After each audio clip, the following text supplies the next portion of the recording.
Hello दोस्तों, स्वागत है आपके यूट्यूब चैनल वीके सर मस्ती में। आज स्वतंत्रता दिवस की हार्दिक शुभकामनाएं देते हुए ये वीडियो बनाने जा रहे हैं कि वंशावली फॉर्म आप कैसे भर सकते हैं। तो सबसे पहले आप लोगों को बता दें कि आज 15 अगस्त है।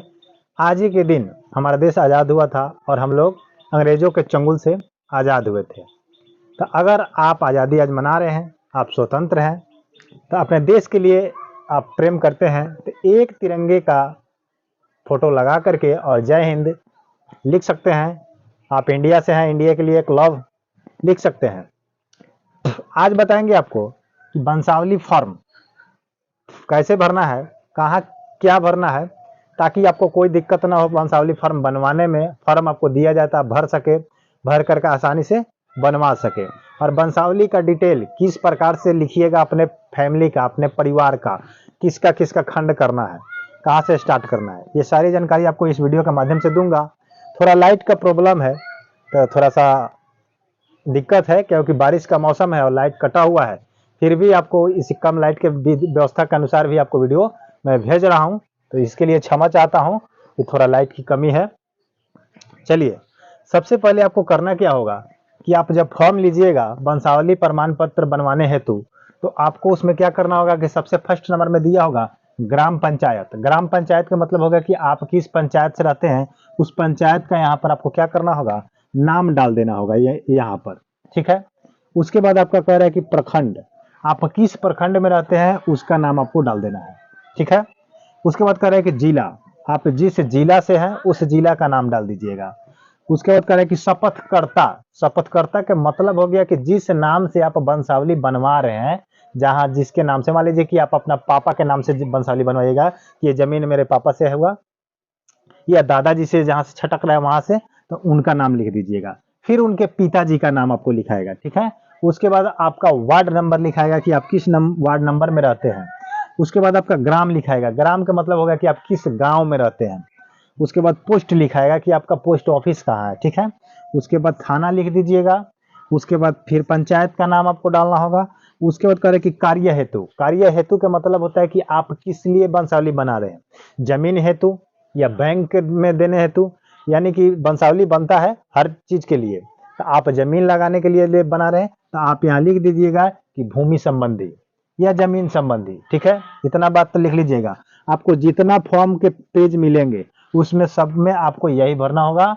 और आपको क्या करना होगा, हाँ एक बात और, आपको कहीं आपको हस्ताक्षर करना होगा, सिग्नेचर करना होगा, वहां अपना सिग्नेचर कर लीजिएगा। वो सिग्नेचर आप कर सकते हैं, उससे कोई दिक्कत नहीं है। कोई जरूरी नहीं है कि जो शपथ करता है वही करेगा, जो फॉर्म को भर रहा है वो भी अपना नाम डाल सकता है या उनसे डलवा दीजिएगा। ठीक है। शपथकर्ता से डलवा दीजिएगा तो और बेस्ट हो जाएगा। अब बात करते हैं कि वंशावली का विवरण कैसे देंगे, डायग्राम कैसे रेडी करेंगे। उसमें क्योंकि आपको खाम दिया रहेगा, नीचे आपको ऐसे स्पेस दिया रहेगा, उसी स्पेस में आपको इसमें बनाना है। तो स्पेस ना दे करके हम डायरेक्ट आपको यहाँ पर बना के दिखाते हैं कि कैसे बनाना है। तो मान लीजिए कि लिखा हुआ है कि परिवार की वंशावली निम्न प्रकार है। तो सबसे पहले मान लीजिए कि कोई राम है, क्या है, कोई राम है, किसी का दादा है, परदादा है, जो भी है, मान लीजिए कि दादा है। ठीक है। तो मान लीजिए कि इन दादा है, राम जो दादा बने हुए हैं उनका मान लीजिए कि 5 पुत्र। कौन पुत्र, 5 पुत्र। तो 5 पुत्र का 1 यहाँ नाम लिखिएगा, हम 1 लिख के आपको बताते हैं। ये 1 हो गया, ये 2, ये 3, ये 4, और एक और ले लीजिए, ये आपका हो गया 5। यानी कि 1 2 3 4 5 आप नाम अपना डाल दीजिएगा, अपने राम का लड़का, यानी कि अपने दादाजी के जितने बेटे हैं उनका नाम लिख दीजिएगा। 1 number, 2 number, 3 number, 4 number, 5 number. अब बात करते हैं कि जो 1 नंबर है, हो सकता है कि इनका 2 लड़का होगा या 1 लड़का होगा। 1 लड़का होगा तो उनके ठीक सामने मान लीजिए कि इनका लड़का श्याम होगा, तो यहाँ पर आप श्याम लिख सकते हैं। ठीक है। या 2 होगा तो आप एक गणेश होगा, तो मान लीजिए कि आप गणेश लिख सकते हैं। ठीक है। अब मान लीजिए कि इनका 3 होगा, तो मान लीजिए कि इनका, मान लीजिए कि विकास होगा। ठीक है। गुड्डू होगा, हो सकता है उसका, मान लीजिए कि नरेश हो सकता है। तो ये तीन आपको 3 तीर दे करके आपको लिखना होगा। इनका मान लीजिए कि सिंगल ही होगा तो सिंगल लिख दीजिएगा। मान लीजिए कि घनश्याम होंगे तो घनश्याम लिख दीजिएगा। ठीक है। उसके बाद मान लीजिए कि इनका 2 होगा तो 2 लिख दीजिएगा। यानी कि इनका मान लीजिए कि इनका 5 होगा तो फिर आपको 5 लिखना होगा। अगर इन लोगों का फिर 5 5 होगा तो फिर 5 5 आपको लिखना होगा। अगर मान लीजिए कि इनका फिर 1 होगा तो 1 ही लिखिएगा। और इनका मान लीजिए कि फिर जाकर के 3 बनता होगा, तो फिर आपको 3 बनाना होगा, यानी कि सबका नाम आपको उसमें डालना होगा, सभी का। उसके बाद ये वंशावली, और जिससे आप मान लीजिए कि आप अपने पिताजी के लड़के हैं यहाँ से, तो यही आपका यहाँ से कट जाएगा और ये आपका वंशावली बन करके रेडी हो जाएगा, और बाकी ये आपका छूट जाएगा, क्योंकि आपको पूरे खानदान से कोई लेना देना नहीं है, पट्टी पट्टीदार से आपको कोई लेना देना नहीं, लेकिन उसमें दर्शाना होगा कि आपका दादाजी से कहाँ से छटक रहा है पूरा जमीन और कहाँ से आपका खानदान बन रहा है। लेकिन जहाँ से आप बन गए तो आपके पिताजी अलग हो गए, चाचा अलग हो गए, फिर चाचा अलग, फिर चाचा अलग, फिर चाचा अलग, सभी अलग है। तो ये जो 1 नंबर पिताजी हैं उनके ये लड़के हैं, इनका वंशावली कट के आपके नाम से बन जाएगा और वहां से आपका वंशावली चालू हो जाएगा, आपका जमीन खतियान चालू हो जाएगा। फिर इनका बन करके अलग आएगा, फिर इनका बनवाएंगे तो अलग आएगा, लेकिन विवरण आपको इतना देना होगा सबको, यानी कि जहां से आपका स्टार्ट होगा। तो वंशावली बनाने की प्रक्रिया यही है, आपको वंशावली बनवा लेना होगा।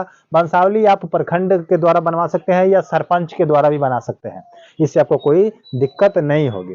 सरपंच के माध्यम से बनवा लीजिए या प्रखंड के माध्यम से बनवा लीजिए, ठीक है। तो ये था आपका वंशावली बनाने की प्रक्रिया। अगर वीडियो अच्छा लगा हो तो चैनल को सब्सक्राइब कर लीजिएगा, वीडियो को लाइक कर दीजिएगा और कमेंट में जय हिंद, स्वतंत्र दिवस आज तिरंगे के लिए एक लाइक दबा दीजिएगा, जरूर लिखिएगा कि जय हिंद। दोस्तों फिर मिलते हैं किसी नेक्स्ट वीडियो।